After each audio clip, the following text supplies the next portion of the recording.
So I found the Roomba stuck, and it looks like it has ground its wheels nearly bald.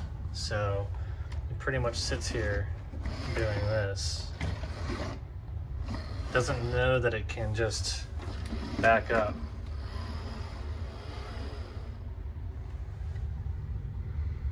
That's just rubber from the wheels. It kept trying to go forward.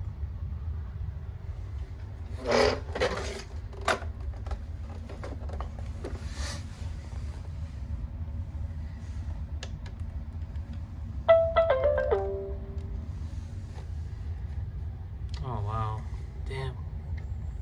We're down to the plastic here.